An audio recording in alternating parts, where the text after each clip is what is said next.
All right, good evening, everyone. Welcome to the May 18th, 2022 Operations Budget and Fiscal Affairs Committee, or BAFA. My name is Kenneth Harris. I'm the Vice Chair of the committee and the representative for District 7. Thank you for joining us this evening. Before we begin, I would like to do one special acknowledgement to one of my newest colleagues representing District 8, Board Member Madeline Lasalle Frazier. One of our newest board members. Happy to have her here today. And thank you so much for joining us. Again, open dialogue. So if you ever have questions, just let me know. The staff and I have been having an amazing year, and we're looking forward to keeping that going. Welcome. Ms. Berkeley, can you do me the honor of a roll call? Yes, sir. Good evening, committee and administration. Mr. Harris. Present. Mrs. Lasalle Frazier. Present. Dr. Miller. Present. Mr. Murray. Thank you. Great. All right, we have a quorum, so we can resume our normal business. Getting to my agenda down here. First thing we'll do is the adoption of the May 18th, 2022 meeting agenda. May I have a motion to adopt the May 18th agenda? So moved, Mr. Chair. Second. Or may I have a second? Am I allowed to second? I'll second it. All in favor? Aye. Great. Hearing nays. All right. Okay, the agenda is adopted. Moving on to item 1.4, approval of the April 20th, 2022 meeting minutes. May I have a motion to approve the April 20th, 2022 meeting minutes? So moved, Mr. Chair. All right, I'll second that as well. All in favor? Aye. All right, seeing no nays there. All right, so the minutes are approved. Moving on to item 2.0, public comment. We have one registered public commenter for today, Ms. Allison Harkins, for consent budget. And I think we have one recorded, Ms. Berkeley, or no? No, the recorded wasn't submitted. And Ms. Harkins is not in our attendee pool. Okay, we'll circle back around to it if she joins. And so we'll move down to item 3. I know I had one other visitor, but she's not here yet. So item 3, we'll move on to the budget moment. So we'll be doing an update for the FY 2023 budget gap. So our CFO, Mr. Herbstman, will present the budget moment. Over to you, sir. Thank you, Chair Harris. There are no major updates for this meeting, so I'll be very brief on this. As discussed last month, most of the hard work of budget reconciliation was really already completed during the Board of Education requested budget phase back in February to address some of the shortfalls in the governor's proposed budget. The Board of Education's requested operating budget totaled $2.63 billion, and that included a request to County Council for $848 million. The county executive's proposed budget included $847 million. So County Council is still going through their process and deliberations. But if the County Council makes no additional changes before passing its final budget, we'll be facing an FY 2023 operating budget deficit of just $1.1 million. It is important to note, as all of you are aware, that contract negotiations with both PGCEA and ASAFSME Local 2250 are ongoing, and the resulting negotiated agreements will dictate the salary of approximately 86% of our employees for the upcoming year.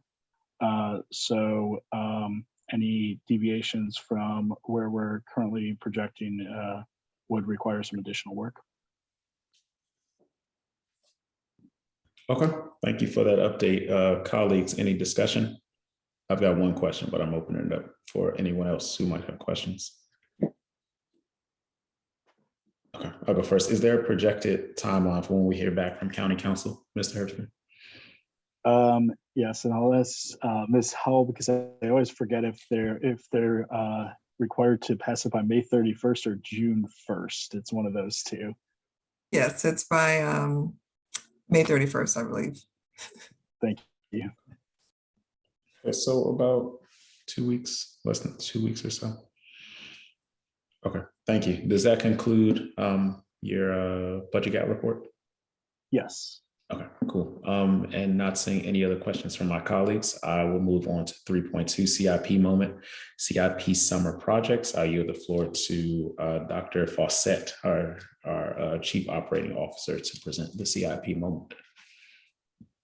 Good evening, Committee Chair Harris and fellow board members and members of the BAFA Committee. Before we get started, two things. Just want to let you know. Number one is that as soon as we present, I need to leave the meeting because I have to attend a wake this evening. So I'll be checking out as soon as our presentation is done. The second thing is I have Mr. Will Smith here with me again, who is the supervisor of capital programs, and Sean Matlock, of course, the director of capital programs. And they're going to speak to you briefly about the CIP Summer Projects. As you know, we've been discussing these projects, and we let you all know that we would give you a list of those projects by the end of May, and those projects will be finalized as much as possible. So we have a list to share with you today, but as I was informed earlier this week, we still have some vendors or contractors who are having some supply chain issues. So we don't want to quite put out the final list yet to the public. They will share it with you tonight. So you can see it's pretty much done by district, but we just don't want to share it until the final list, so we know exactly what's going and what's not. You know, due to the abbreviated, we get out of school, I believe the last day of the students is the 23rd of June, teachers 24th. So that's as soon as we can get in. And then our new teachers arrive August 15th, I believe it is, that second Monday in August. So we have a very, very short window to do construction this year. And we want to make sure that it, you know, as much as possible, that it does not impact the start of school. We've communicated that to our contractors. However, you know, as you know, in construction, you know, things happen, you know, unforeseen things, but we will do our best to make sure that those projects that we do start are completed and gone and out the way, so school can start for the fall 2020, for the SY 2022-23 school year. So Mr. Smith or Mr. Matlock, whoever is speaking.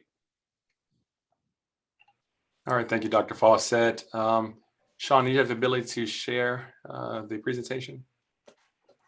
Going right to it. All right.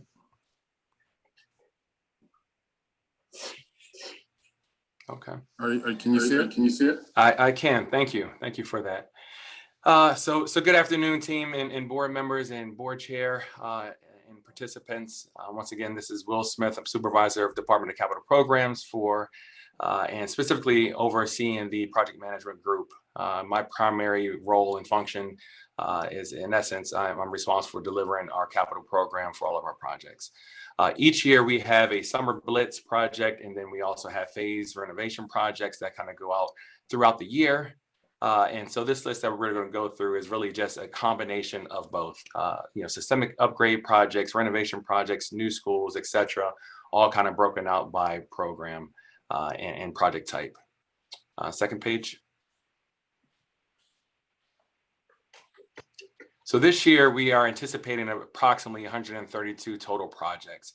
As Dr. Fawcett was notifying you guys earlier, we are experiencing severe supply chain issues as a result of the pandemic. And even as of late this Friday, we're notified of a couple other projects where we were anticipating material being delivered here this summer, and now it's actually being projected for November, December. So we are having a ripple effect.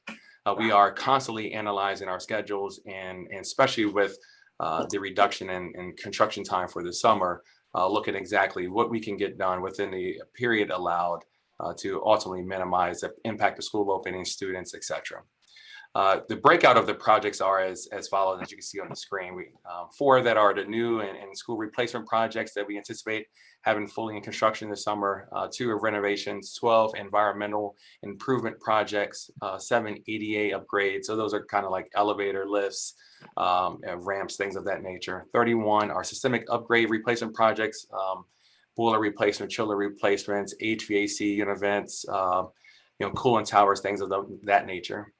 We have 1 exterior door and window replacement project, 12 code correction projects, 9 kitchen and food service projects, which are kitchen upgrades or renovations of those facilities, 12 life safety projects, 6 athletic improvement projects, 6 parking lot resurfacing, 8 playground replacements, and 20 minor building repairs. You can skip the next 2 pages to the second page. Mr. Smith. Yes, sir. Sorry, what justifies a minor repair? You said what justifies a minor repair? It's Like, what's maybe the based definition of upon it? minor repair are, we have major repairs, which would be a roof replacement, which will be a boiler replacement, which could be a windows door replacement, things of that nature. Minor repair would be a PA system upgrade, security system upgrade, Raptor system, things of that nature. Okay, thank you. Sorry for interrupting. No worries. So can you guys, my screen is small, so I'm not sure if you can see, but the next 10 pages, I believe, are kind of our breakout of the 132 projects by board district. And so you will see just kind of high level, everything that we have planned for District 1, District 2, District 3, and et cetera, throughout all the districts. And so as you see, if we're looking at just District 1, we have, some stuff going on at Buck Lodge, which. Excuse me 1 second, Mr. Smith. Can everyone mute? Maybe not be muted. Feedback. Okay. Thank you.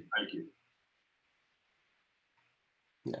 So each board district has a variation of products that are going to be performed this year. It's kind of, there's not one district that has one type of project versus the other. They all will have a mixture of the full gamut. So athletic improvements, interior painting, minor upgrades, ADA projects, things of that nature.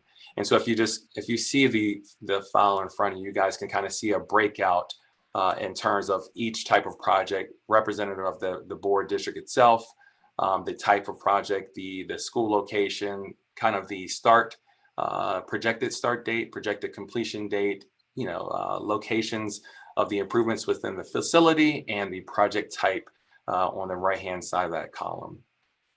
And this, what we did is we identified, just based on the scope of work, whether or not that facility is approved for admin use, summer program use, and identify will it have teacher impact or school opening impact, et cetera. And so we kind of use this in conjunction with coordinating with summer programs and that team to make sure that we have facilities are readily available for those programs to use outside of the construction list.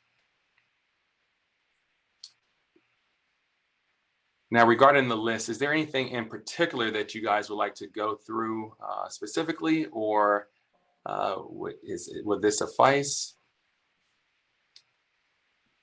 I think for the time being, this suffices. Can I speak? Go ahead, Dr. Miller. I'm concerned about what's going to happen at Fiscal and high school. You explained to us the last meeting that you're going to do it in phases. So now, will this construction impact, the delay in the supply, will that impact the phasing in of students? No. Okay.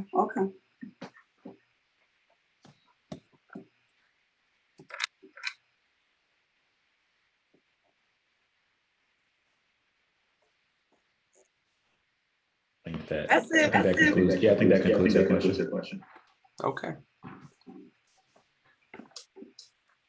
So that is where we will try to make sure we finalize this final.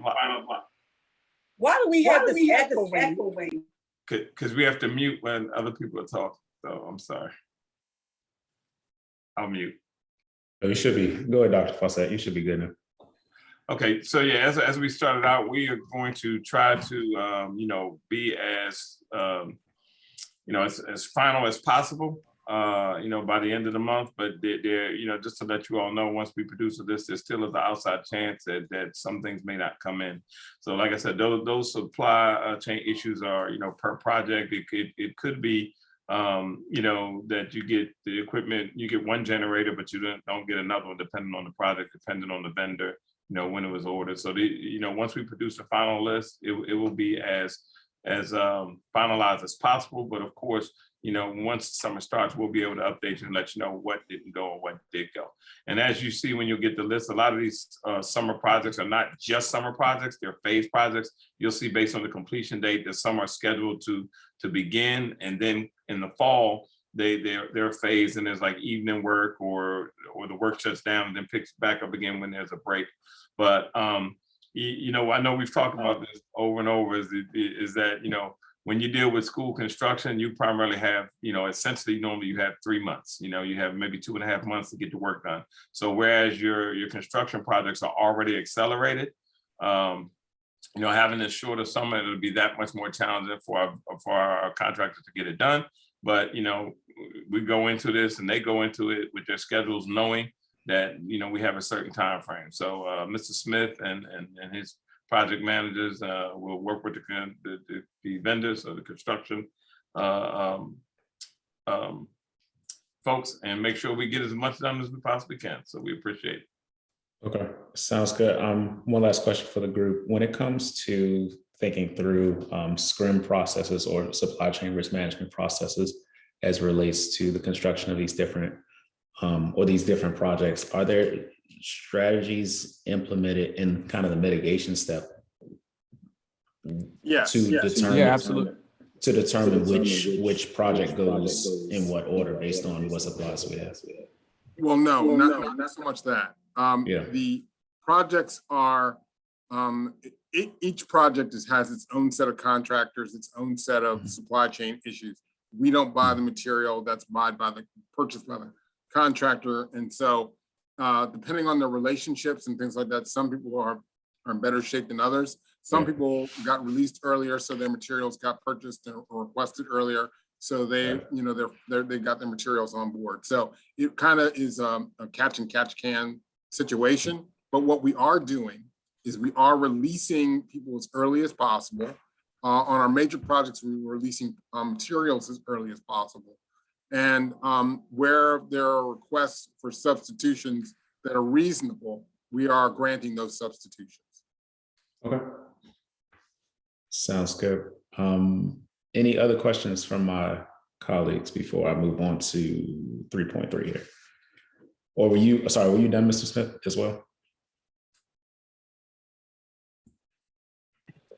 Yeah, I'm sorry, I'm having connection issues. No, that's fine. Apologies. Okay, so I'll move on to 3.3 here. So back over to you again, Dr. Fawcett, for EFMP, Educational Facilities Master Plan. Yep, so here we have Mr. Matlock and his crew. They will be updating you on the Educational Facilities Master Plan and where we are in that process for this year. So we have a draft facilities master plan that will be submitted, I believe, tomorrow. The BAS, along with the BAS, which will be for first reader on June 9th and second reader on June 23rd. There is we're planning to have a public hearing in between. I know we're working on setting that up in between those two dates. We'll probably using phones like we did last year. There are no real major changes to the EFMP.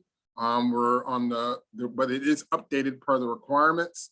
And what we'll try and provide you is close to a complete update on EFMP, a complete version of the amended EFMP as possible when it's submitted with the BAS. So it's drafted. We're just tweaking the maps and things like that to make sure they're all updated. Okay, and run those dates past me again. You said June 9th is first reader and June 23rd. Yes. Okay, cool. It has to be submitted to the IEC by July the 1st. So that's why if we were hoping to submit it in May, have it first reader in May to give you a little bit more time, but the May meeting was canceled, so we only have June 9th and June 23rd. Got it. Okay. Anything else for EF&P? No, not this time. Okay, any other questions, colleagues? Okay, I'll move right on to 3.4. I know you gotta go, Dr. Fawcett, so I think you're good. My condolences also, sir. Appreciate it. Thank you. It's actually one of our employees' wife passed, so I'm representing all of us. So thanks. Okay, 3.4, the CEO's operating budget amendment process. This is a continuation from last time. I know at our last meeting, I said we probably vote during this meeting, but given the new board member that we have here, I wanted to make sure she had time to review the amendment. Sorry, I'm talking about two different things here. I want to make sure that she has time to review our amended process before we actually take the time to vote on it. But now we'll take a minute to go over the requested operating budget. So I'm turning this over to CFO, Mr. Herbstman, again, to present this. Good evening again. Thank you, Chair Harris. Thank you for the opportunity to speak again on this. We have outlined the proposed process in much more detail during the April OBAFA committee meeting. And we're prepared. We haven't made any changes since. So now that everyone's had a month to look at it, I know not everyone has yet. So we're prepared to go in any direction you see fit. We could answer questions tonight, or we could present in any more detail in the later meeting if you'd like, or give our newest member time to review and come back in a later meeting if you prefer. This process really doesn't kick in until next November, essentially. So we do have some time to update this. Though once I think the committee and board do eventually pass the process, we will need some time and likely a representative of this committee to work with to get all the final dates right and get to an a template for the amendments that everyone could agree on. So right now we don't really have much to add, but they're happy to take any questions. Yeah, I think for the sake of board member Frazier, maybe we can, it's a quick PowerPoint. Maybe we can take a few minutes, just step through it quickly. May I ask a question? Go for it, Dr. Miller. I don't know where we do this, but I wanted it to come through OBAFA first. We didn't put in the budget for this translator, and I think it's $50,000. And I think it's the 50,000. That's what I saw in the email.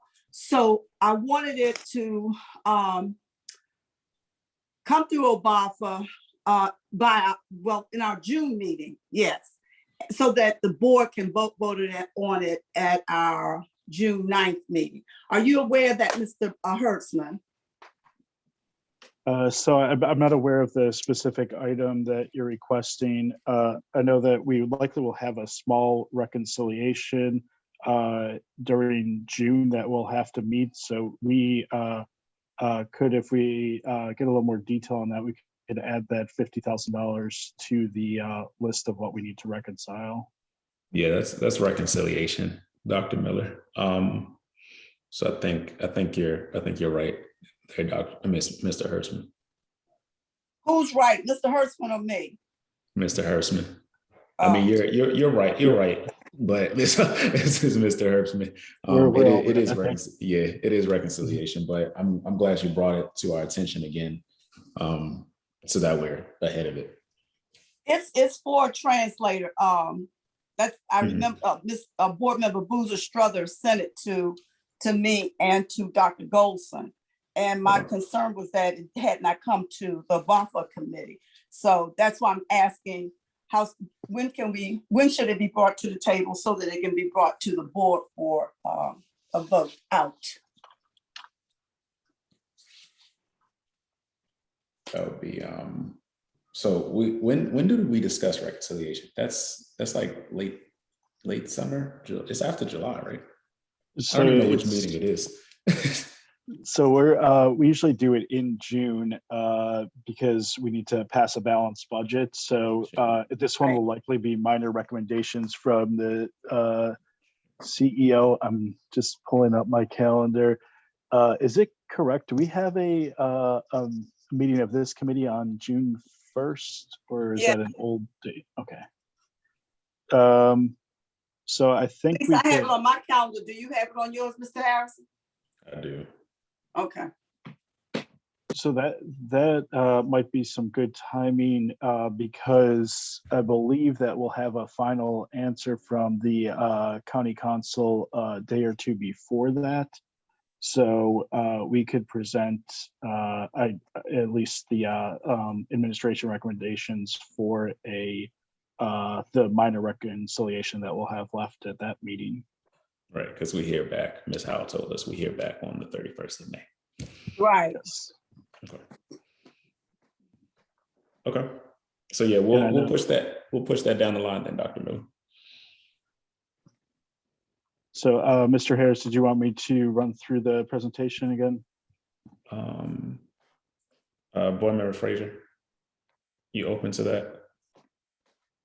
I would appreciate at least a summary. I will go back and all of these committees meetings are recorded. Am I correct in saying that? So Yeah. I'll go back and review the original meeting, but I would like a cursory overview, if you can. Yeah, you could just Absolutely. briefly step through it. Mr. Harrison doesn't have to be in great detail. Okay. So during, I think it was two OBAFA committee meetings ago, the committee members had asked administration to provide some recommendations on how we could improve the Board of Education's budget amendment process. This is really to cover the time between the CEO's proposed budget presentation in mid-December and the Board of Education's vote on its requested budget in late February. So it's the process that the board and administration followed to make changes to that. So yeah, I'll skip to the current process. It's hard for me to see. Let me just pull it up. Okay. So we do have some, I think that some weaknesses in our current process that we all experienced last year. There really isn't a very formal process in place. So this has worked differently in at least the last 4 cycles in terms of, that's the time that I've been with the administration in terms of how we have actually gone through this process.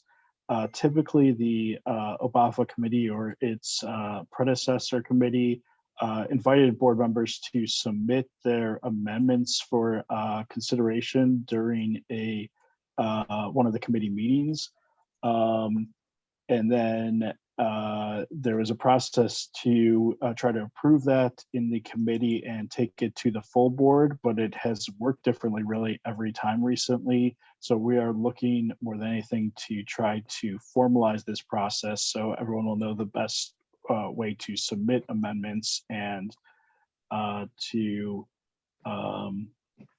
help to get them passed before the full board approves its budget in late February that goes to the county council. May I inject? Yes, ma'am. Thank you, Board Member Frazier, for bringing that up, and Mr. Hertzman for your very professional response to that.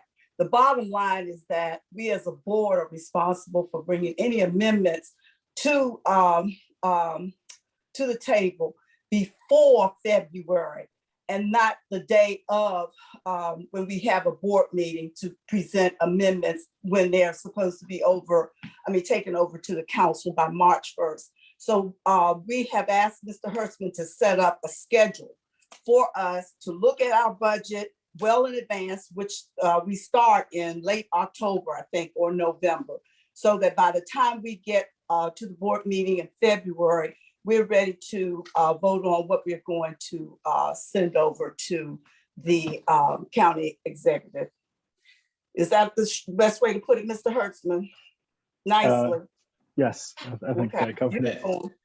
And additionally, this is a collaborative process. Just to speak to some pain points that we've had on the board, even before I was here, in terms of budget amendment process and not being a set in stone kind of way to do it. So this is a collaborative effort between the board and Mr. Herbstman and his team to make sure that things go as seamless as possible.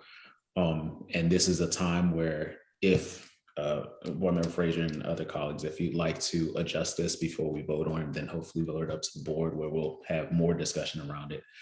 It's really like your first bite at doing this before we involve all the other board members. So back to you, Mr. Herbstman.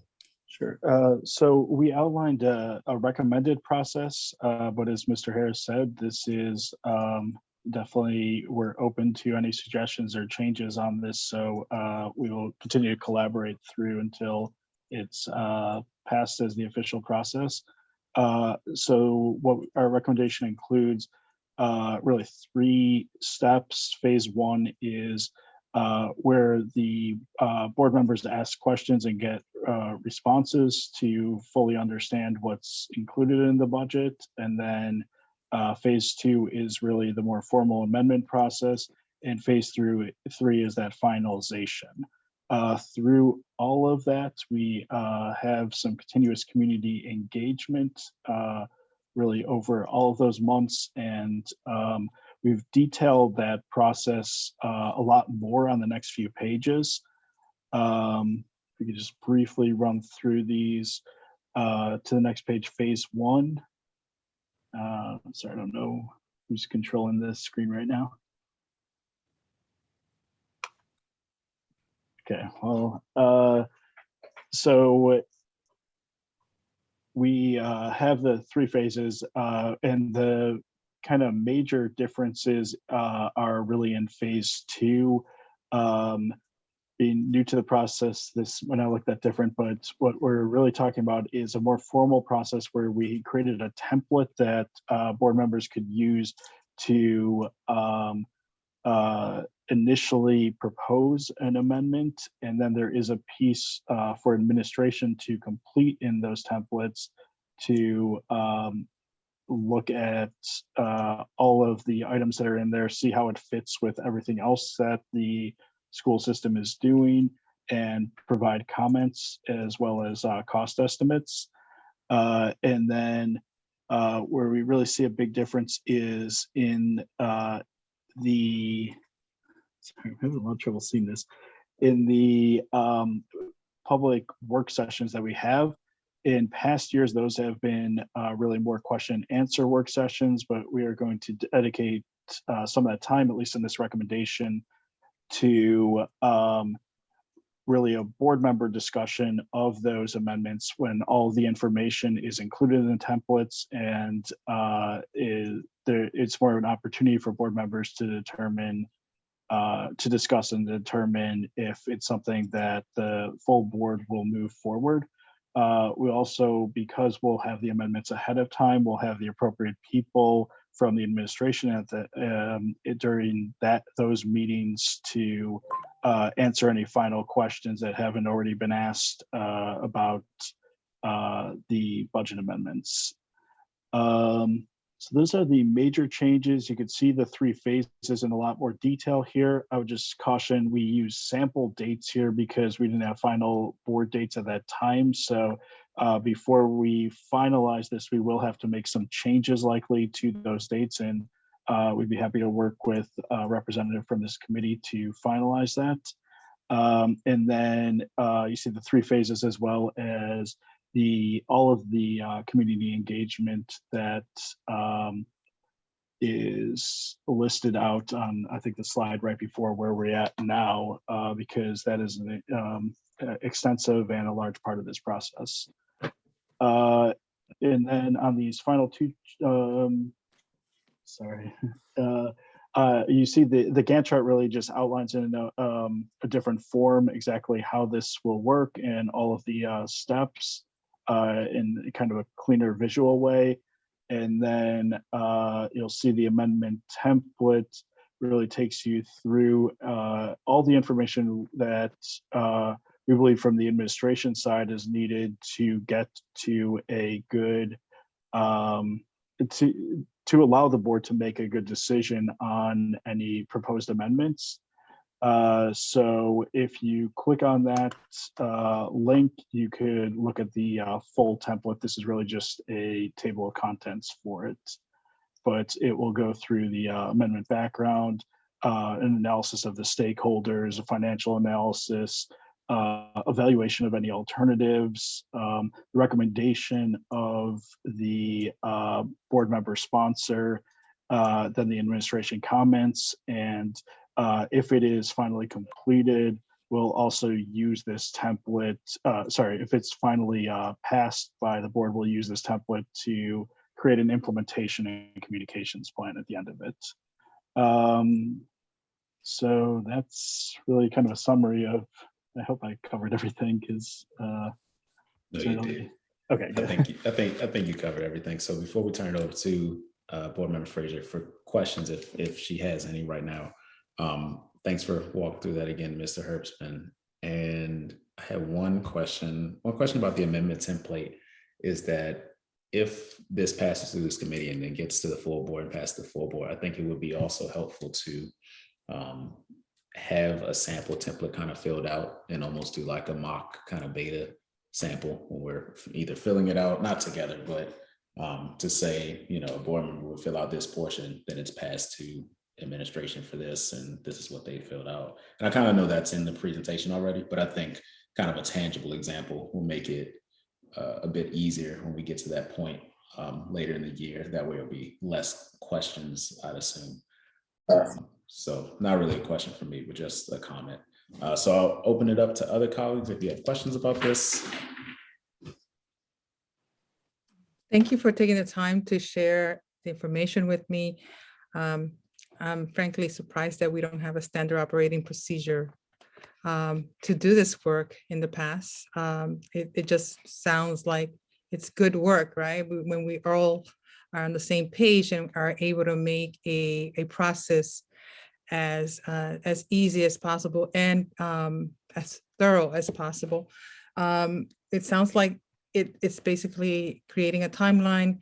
And if I'll go through the documents, but it sounds like each of the links will provide me with a opportunity to see how the procedures what procedures it will entail in order for me to bring forth an amendment. Am I correct? Yes, that's correct. Okay. And I agree with Board Member Harris. In addition, and I don't know if that's already covered, but we should have in that implementation phase thorough training for each of the board members and concrete dates on when these procedures need to be put in place, because yeah, we have to be timely when it comes to budget matters. So thank you. I'll review and I will get back to you. But it sounds like definitely very much needed. Thank you. Thank you. Okay, thanks, Mr. Herbst. So we'll plan to vote on that at the next meeting. And again, we'll answer questions as they come up. Moving on to, what section was I on? 3.5. Oh, this is the OBAFA committee work plan. Board Member Frazier, have you had a moment to review the work plan? I have not. Okay, so we will push this item as well to vote on the work plan. Aisha, does that still give us time to submit in a timely fashion? If not, we'll have to try alternative. Sure. Okay. Yeah, sure. I mean, Okay. you meet again on June 1st. Yep. So in that meeting, if you make that determination then, as far as your Yep. work plan is concerned, that's fine. We can, Okay, sounds good. So we'll plan to vote on the work plan as well as the budget amendment process proposal next meeting once we've had time to review it. Okay, so moving on to 4.0, follow up and next steps. So do we still have, oh yeah, Mr. Matlock is still here. Do we have any follow-up items regarding the Suitland High School construction project? Well, I guess we don't need to talk about them in the meeting. They're on board docs. So they're on board docs. We received them and I posted them on board docs. Okay, Yes, sir. okay, sounds good. So we'll review, those are on board docs for you all to review at your leisure. Unless anyone has questions. Anyone reviewed it and has questions about that right now? Seeing none, okay. So our next WAFA committee meeting will be on June 1st at 5 p.m. We'll be voting on those 2 items, like I said, as well as discussing reconciliation that Mr. Hurstman and Dr. Miller brought up. And we look forward to hearing back from County Council by May 31st-ish. Okay, moving on to 5.0, closing remarks. Does anyone have anything else, colleagues, for the group before I take a motion to adjourn? I'm seeing none. Thank you for those reports, Mr. Hertzman and Dr. Fawcett. Those updates are greatly appreciated. Definitely always appreciate everyone here in the team and the expediency that we have discussions.